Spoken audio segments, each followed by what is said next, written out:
好来，乡亲啊，继续来看金华城案，就要进入到最后言辞辩论的阶段。今仔日开始，小连续10个上班日会密集开庭来审理，讲会传唤到郭文泰等11个被告出庭。另外，郭文泰日前申请的法庭公开直播无通过，伊已经提出着控告。郭文泰讲，法庭无应该变做事后的纪录片。伊讲，伊坚持要捍卫家己的清白到底。前民众党的主席郭文泰，结果外月搁再出现伫榜院。金华城案进入最后的审理阶段，专案11个被告全部到庭。加油！谢谢。自今仔日开始，连续10个工作日，榜院将会展开连续24点钟密集开庭的审理。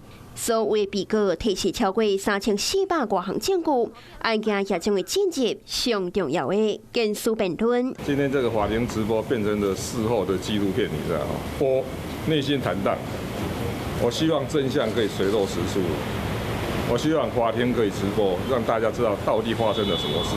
结果你们到底在怕什么？郭文泰进前申请法庭直播，包括辩论甲宣判听书。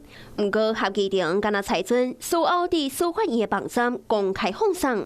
郭文泰甲沈庆京拢提出控告，希望会当直播公开。郭技师宣布证是主张应该有避义忘权，希望家己的部分卖互公开。检方甲其他被告是放弃控告权。另外，合议庭阁讲到，根据司法院的做法，敢若检方的论据甲被告的答辩会使公开，无包括最后的定损或者是量刑的辩论。互郭文泰感觉真消极，讲这根本是做半套尔。辩护人郑钦官是讲，实施的办法超过无法，认为最后的定损应该要列入会当保障的范围。现在身体比较好吗？合议庭目前已经将控告书送到高院，将会出现台湾司法历史上头一届的法庭直播，得看高院法官免怎来决断。Hello， 我是主播王韵竹。想要抢先掌握最及时的新闻资讯吗？赶快订阅、按赞、开启小铃铛，随时锁定华视新闻 YouTube 频道。